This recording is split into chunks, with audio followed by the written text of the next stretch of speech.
This video is sponsored by Noragon, the commercial vehicle data experts. Visit noragon.com to learn more.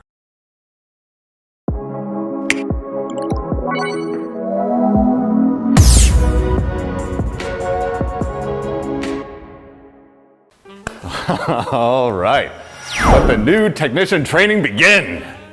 Okay, well, it's not that easy. Why not?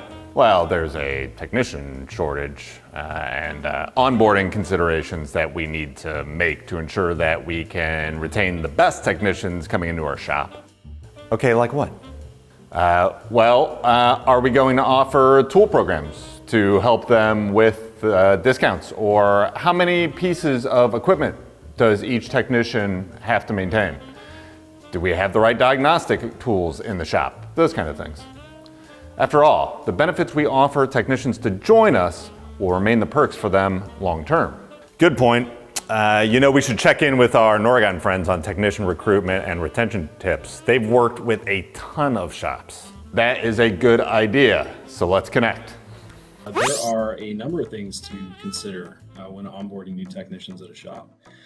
I think the number one that I can think of off the top of my head is that it's very important to understand the current level of training and experience that technicians coming into a shop, whether they're new or they have field experience. You really want to get a solid understanding as to what they're capable of during the onboarding process. Simply because if technicians are placed into specific roles, you want to make sure that the training and experience they have is going to be aligned to the jobs that they're going to be performing day in and day out. Any tech from an oil change service or a service technician to the people who do triage and drivability diagnostics, they still need training specific to their tasks. It's very, very important for not just personal safety, but following proper process and procedure according to the OEs who build the vehicles. There's all kinds of things that go along with that, warranty considerations and personal safety. So training is very specific to the task that they're going to be performing routinely. It's sort of make agnostic, or OEM agnostic. There's always gotchas that I like to call them, services or procedures that are specific to an OEM or a manufacturer. So just because you can change oil on make A doesn't mean that the same processes apply to make B. You could have make B wants you to pre-fill your oil filters with oil before starting the engine. Other manufacturers may not have that requirement. Who knows? There's always going to be little tiny specific details to what you're working on that may or may not have either updated or could be new in your experience. These are, from a heavy duty truck perspective, these are expensive rolling machines and they need to be serviced like the expensive pieces of equipment that they are. So they deserve the correct training to get them serviced and repaired correctly. On top of that, electric vehicles are also around the corner. There are current products that are, hybrid powertrains. And so, especially in the medium duty space, all of those will have special service procedures that go along with servicing those vehicles that absolutely require training, simply because they can be deadly to the technicians performing the services themselves, or even others around them.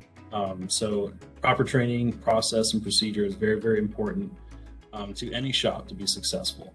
On the technician side of things, as well as shop personnel, like management and other things like that. You kind of want a synergy between management and technicians so that when a technician tells you they have to do X, management can, have a solid understanding of, okay, this is what this technician needs to do to get this job done correctly.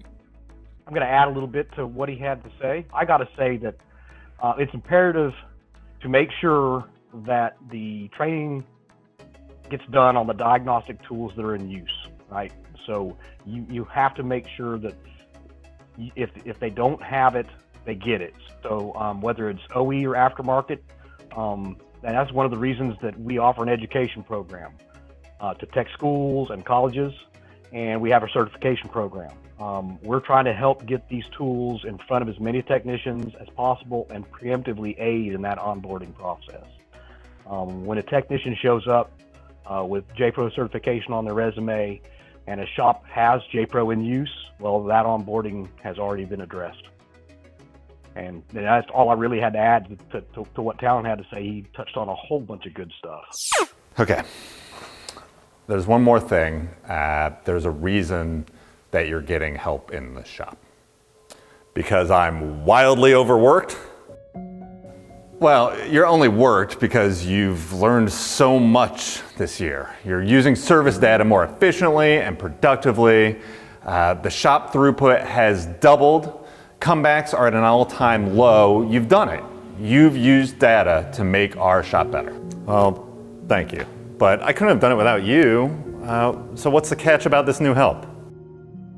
I have to go. Go where?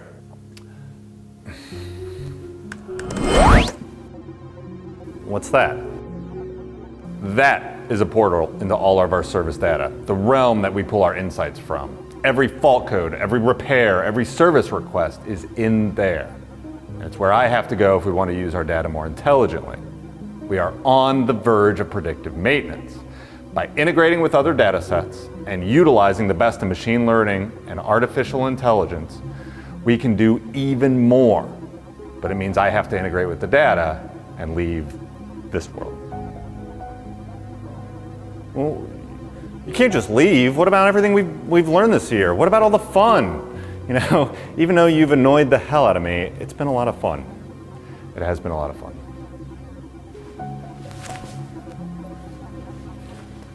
I'll leave this for you. You're the data Jason now. Wait, will I see you again? Sure you will. I'll be in the data.